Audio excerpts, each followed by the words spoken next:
you've got that ability to bring that villainous side out, Mm-hmm. and bring that really menacing kind of that stare. You Right. know, I mean, you did it in the Shawshank Redemption, which was, I guess one of the movies I was looking to talk to you about. Like, Boggs, just what a sinister villain. Like, I think you just played that character so well, and so different from a character like Drake. Who's kind of just this man of few words, who's this big, kind of rough and tumble Marine guy. Boggs is just this really like sinister kind of predator of a character. Yeah. You know. And that's all testament to Frank Darabont. Funny anecdote though, the first audition I ever went into for Shawshank. Well, I first met with the casting director Deb Aquila, and Deb was saying, "So, what role do you like in the script?" I said, "Well, I really like Hadley." She said, "Well, no, they already have an actor for that." I said, "Oh, come on, let me read for it." She was like, "No, no, no." I'm advising you, like, go for Boggs. I was like, "All right, okay, fine." So I'm waiting to audition, and down the hallway, there's this dude who keeps passing by the hallway and then staring down at me and then passing back again and staring down at me. And I'm wondering, who's this person? What's going on? Finally, walk into the room and Frank Darabont's there and he's like, "You're Drake. You're Drake." And I was like, "Yeah, yeah." I was like, "Wow." So he was a crazy Alien fan. And then, really testament to him, like the role is phenomenal.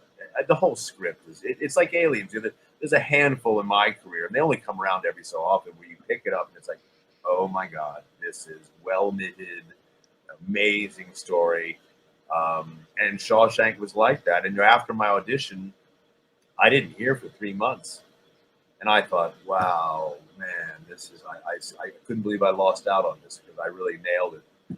Um, and then finally, and sadly, I was getting divorced at the time, and not actually feeling great in the world. And one morning, like 9 a.m., I get a call from Darabont saying, "Hey, I just want to be the first to let you know that you got the role of Boggs."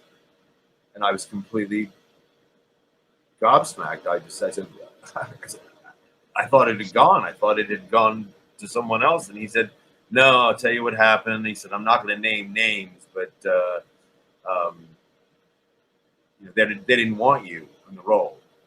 So he meant Rob Reiner. Rob Reiner didn't want you.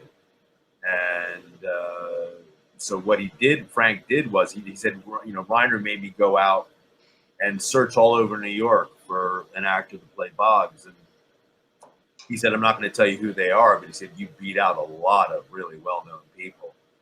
And then he told me how he managed to do it. Well, what happened was they had whittled down their selections for the varying characters down to 5. And then they all sat in the studio at Castle Rock, and they had a projectionist who would play your audition tape. And before they were going to roll out the auditions for Boggs, Frank went to the projectionist and said, "Listen, show the 5 they've got and slip this in at the very last second." And he played me last, and apparently Darabont got up after they played and shouted at Reiner and said, "And if you don't think that's the fucking guy to play the role, you're crazy." And Reiner was like, "Okay, okay. Let the guy have it." I mean, but think about it. Thank God you didn't have Rob Reiner casting this movie, because Yeah. listen to this one. He wanted to cast Tom Cruise as Andy Dufresne. For real. And he wanted Gene Hackman as Red. I can understand Gene Hackman. He's such a great actor. It would have fit Red. But yeah, that's who Rob Reiner wanted. And thank you, Frank Darabont.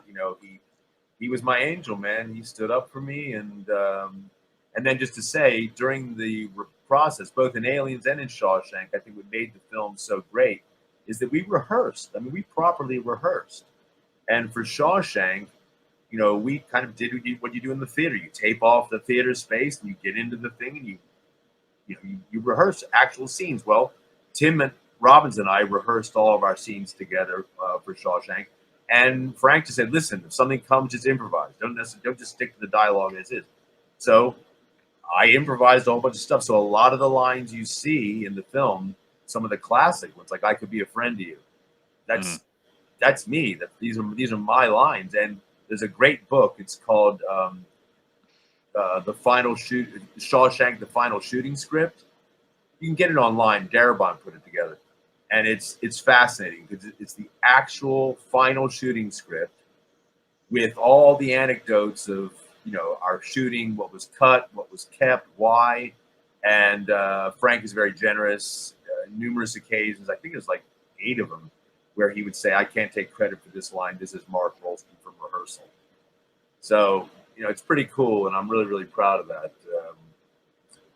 No, that is awesome, man. I mean, it's like just like with Aliens, when we talked about the roles of like Hudson or Drake or anyone else, I can't imagine anyone but you having played Boggs. Like you absolutely made that role your own, and the fact that you improvised so many of those lines, Yeah, it's just brilliant. Like that character is just yeah, he's chilling. There's yeah, something about him, man. it's There's amazing someone too. actually, I'm so sorry, Rob. Um, yeah, yeah, no, it's no, there's amazing too that they have. Um, oh, no, this is thank just you, something that Matthew.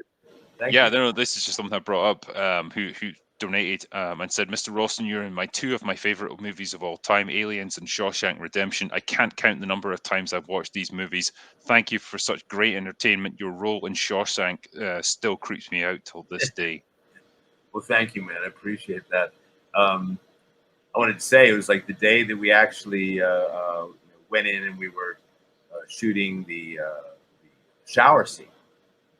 Mhm. That was a day that was fraught with a lot of tension because not only was like the entire extra cast like completely butt naked, but I was too, and Tim didn't. Tim was like, no, he had to wear his little shorts or whatever. And when we were doing a scene, Tim was like just getting in the way of filming. Like he didn't want to shoot that scene. He just didn't want to shoot it. So in shooting parlance, we were doing overs. Like it was over my shoulder onto Tim first, and they shot Tim's side of the scene. And then Tim got pissed off. Like he was pissed off that the water in this prison was cold and it wasn't hot. And it was like, dude, this prison was built in 1867. What do you expect? Anyway, he like threw the soap down and he walked off set.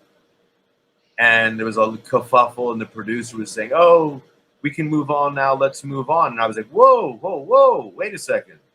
You didn't shoot. This isn't a scene. You didn't shoot my side of the scene."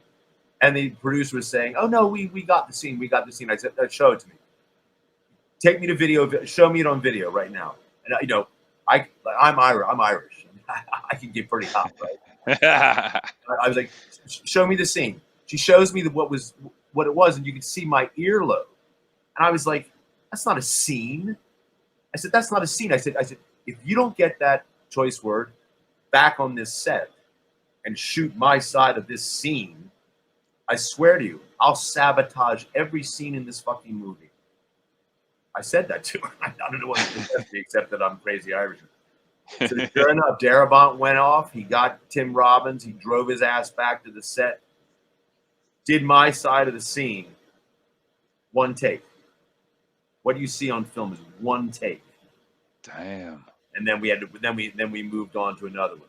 Yeah, but Tim, he fucked up a lot of things as far as I'm concerned. But the movie's great. It worked out well, and there were some much more powerful moments that were sort of taken away because Tim had a problem with the implication that this had something to do with homosexuality, which it doesn't. It didn't. It was all about power. It was nothing to do with homosexuality. So he just wasn't very clued in on what a predator psychology really is. But Yeah, I think that's how I always took it with a character like Boggs. Like he is a predator in the purest sense of the word, and he's just there to dominate the people around him. yeah, And that's what comes across on screen, I guess. yeah, Um, and I think it still exists to this day. It's like you're locked up in a joint. Not a whole lot of fuck to do anyway. So yeah, what was it they say? Gay for the stay.